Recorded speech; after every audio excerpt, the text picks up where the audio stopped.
America की security की खातिर हमारे हुक्मरानों के फैसले वार अगेंस्ट टेरर के फ्रंटमैन के तौर पर हमारे वजीर दिफा साहब ने फरमाया कि हम 30 साल तक अमेरिका की खातिर दहशतगर्द पालते रहे यहां पर, और हमने ये कार्रवाइयां की हैं। ये पाकिस्तान को चार्जशीट किया उन्होंने कि हम 30 साल तक, हमारा वजीर दिफा कह रहा है किन हालात के अंदर, जब हमने मुल्क के अंदर 80,000 से ज्यादा जनाजे उठाए हैं। गोया हमारी पॉलिसीज गलत थी और उन पॉलिसीज के जो नुकसानात हैं आफ्टर शॉक से हम आज तक भुगत रहे हैं।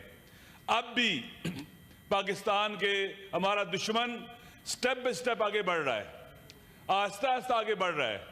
वो हमें आइसोलेट करना चाहता है, तनहा करना चाहता है, और उसके बाद हमारे पाकिस्तान के वजूद को मिटाना चाहता है। आप देख लें, उसकी खारजा पॉलिसी देख लें, और अत्ता वो राजी नहीं है कि उसके क्रिकेट के खिलाड़ी पाकिस्तान में आए और क्रिकेट खेलें। पाकिस्तान को हर जगह तनहा करना चाहता है वो। आप इकोनॉमिकल देख लें, सोशली देख लें, हर लिहाज से कई तरह की जंग शुरू की उसने हमारे खिलाफ।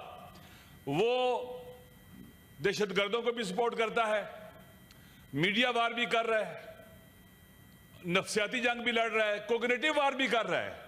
हमारे अजहान को तस्खीर करके उन्हें अपना सिपाही बना रहा है। मुकाबले में हम क्या कर रहे हैं? पीकॉक ला रहे हैं, हम अपनी मीडिया का गला घोंट रहे हैं। वो चाहता है कि अपने लोगों को मुंसजिम करे, इकट्ठा करे, इंतहा पसंदी की तरफ लेके जाता है, मुसलमानों को भी नुकसान पहुंचा रहा है, पॉपुलर गवर्नमेंट बना रहा है, वहां का सिस्टम अपने पॉपुलर लीडरशिप को संभाल रहा है। और हम पाकिस्तान के अंदर आप देख लें, मोदी की खारजा पॉलिसी आप दुनिया के सामने है कि किस किस मुल्क ने उसकी हिमायत की है, उसका साथ देने की कोशिश की है, और हम कहां खड़े हैं? हमारी फॉरेन पॉलिसी किधर है? डिप्लोमेसी किधर है? मीडिया वार किधर है? यही पार्लियामेंट है, हम यहां बैठे हैं, यहां वजीर दिफा को आना चाहिए था, हमें हकायक बतलाने चाहिए थे क्या सूरत हाल है, ताकि हम अपने वतन को डिफेंड कर सकें। हम जो बातें लें मीडिया से लें। ये पार्लियामेंट किसके लिए है? सेक्रेटरी डिफेंस को आना चाहिए था, हमारे जो बाकी हुकूमत के लोगों को आना चाहिए था। देखे, कौम के इंसजाम बहुत उठी है दुश्मन के मुकाबले में। जो कौमें मुंतशिर होती हैं, जो घर मुंतशिर होते हैं, बाहर के दुश्मन उन्हें आसानी से खत्म कर सकते हैं। इस वक्त पाकिस्तान के वहां में दाखिली इंतशार है, बहुत ज्यादा इंतशार है। आप देखें सिंध के अंदर क्या सूरत हाल है, वहां स्कूलों के बच्चे और कॉलेजों के बच्चे भी एहतजाज कर रहे हैं, बाहर बैठे हुए हैं। बलूचिस्तान की सूरत हाल आपके सामने है, KPK आपके सामने है, GB के अंदर लोग मिनरल की वजह से घरों से बाहर निकले धरने दे रहे हैं। एक तरफ ये सूरत हाल है, पंजाब के अंदर आप देख ले क्या सूरत हाल है। मुल्क के अंदर वहदत की जरूरत है, वतन के बेटों को इकट्ठा करने की जरूरत है। आए, गुज़श्ता गुनाहों की माफी मांगे, तौबा करें खुदा की बारगाह में। और जो आप जो है असल मौजू पे आ रही है, असल मौजू है, प्लीज बोलने दें। वज़ीर दिफा के यही मौजू है, वतन का मौजू है, पाकिस्तान का मौजू है, इसकी मुश्किलात का मौजू है। इसलिए जो पॉपुलर लीडरशिप है, इमरान खान को बाहर निकालें जेल से, मोदी को वही मुकाबला कर सकता है पाकिस्तान के अंदर भी और पाकिस्तान के बाहर भी। वो पाकिस्तान के लिए अल्लाह की नेमत है, उसे बाहर निकालें। बहुत से लोग सजा याफ्ता थे, जब एयरपोर्ट पर आए तो वहीं पर उनके लिए वो अंगूठे लगाकर उनको आजाद किया गया। पाकिस्तान की जरूरत है, आए तमाम दाखिली इख्तिलाफात को खत्म करें। कौन सजा याफ्ता है कौन नहीं हम सब जानते हैं। खुदा के लिए सियासतदान आगे बढ़े। नवाज शरीफ साहब क्यों नहीं बोल रहे? उन्हें बोलना चाहिए, वो एक बड़ी जमात के सदर है, प्रेसिडेंट है, उसके लीडर हैं। मेरे ख्याल में इस वक्त इकट्ठा होने का वक्त है। ये पार्लियामेंट इकट्ठी हो, सेनेट इकट्ठे हो, हम सारे इकट्ठे हो पाकिस्तान की खातिर। पाकिस्तान को बचाने का वक्त है। हमारा दुश्मन हमारे पर ऐसे यलगार किए हुए जैसे समझता है कि यहाँ कुछ है ही नहीं है उसके मुकाबले में।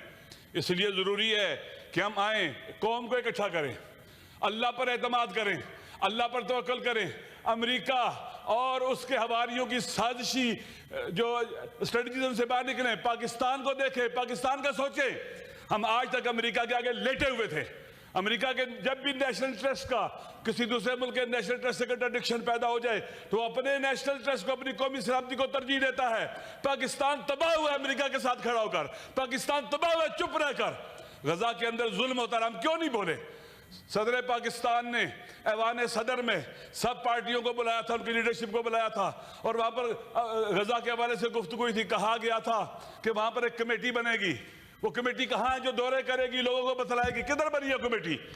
गोंगलुओं से झाड़ू गोंगलों से मिट्टी डाल, क्या उसे कहते हैं, मिट्टी करना और उतारना, ये दुरुस्त नहीं है। जो इंसान जुबान से बात करता है, मर्द की बात जुबान जुबान होती है। यही वो जुबान है जिससे बेटी का और अपनी बहन का रिश्ता देते हैं, जिगर का टुकड़ा देते हैं। हम जुबान से जो कहते हैं वही हमें करना चाहिए। हमें इकट्ठा होना होगा, पार्लियामेंट को अनबोर्ड लेना होगा, बावकार पार्लियामेंट को वकार देना होगा। हम सब ने फैसले करने होंगे। वल्लाह बखुदा हम 24-25 करोड़ हैं। इंडिया, मोदी हमारा बाल भी बिका नहीं कर सकता। शर्त यह कि पाकिस्तान के बाम को इकट्ठा किया जाए। जिन्हें जेल में फेंका हुआ बाहर निकालो, उनको, उन सियासी कैदियों को बाहर निकालो, ताकि पाकिस्तान इकट्ठा हो, हम इकट्ठे हों। गलतियां सबसे होती हैं, अपनी गलतियों से अब इबरत हासिल करो, सबक लो। लिहाजा जरूरी है कि पाकिस्तान की खातिर, इस वतन की खातिर, चेयरमैन साहब, यहाँ वजीर साहब बैठे हुए हैं, खुदा को दिल जलता है, जिगर जलता है, फटता है जिगर। मैं उस आदमी का बेटा हूं, मैंने पहले भी कहा है, जिस दिन पाकिस्तान टूटा था 17 तारीख को, 16 को टूटा था, 17 को बीबीसी में खबरें सुनते हुए मेरा वालिद 41 साल का था, 6 फुट 3 इंच उसका कद था, वो हार्ट अटैक होकर गिर के मर गया। मैं उस दिन यतीम हुआ था जिस दिन पाकिस्तान टूटा था। हमारी जान, माल, नामूस सब फिदा अपने वतन के ऊपर, लेकिन उस लड़ने का कोई तरीका होता है, मुकाबला करने का तरीका होता है, खाली बातें नहीं होती हैं। आप सब कैदियों को बाहर निकालें जो बेगुनाह कैदी हैं। आप वतन के बेटों के दरमियान सिंध के मसले को हल करें, बलूचिस्तान के लोगों को अंगेज करें, उनकी औरतों को बाहर निकालें जिनको पकड़ा हुआ है, जीबी के लोगों को नाराज ना करें मजीद। और इस तरह से हम इकट्ठे हो जाएंगे, पाकिस्तान के बेटे इकट्ठे होंगे। वल्लाह बखुदा हम सब इख्तलाफात रखने के बावजूद पाकिस्तान की खातिर इकट्ठे हैं, वतन की खातिर इकट्ठे हैं, मादरे वतन की खातिर इकट्ठे हैं, इसकी नामूस की खातिर इकट्ठे हैं। शुक्रिया। हम मर जाएंगे पीछे नहीं हटेंगे।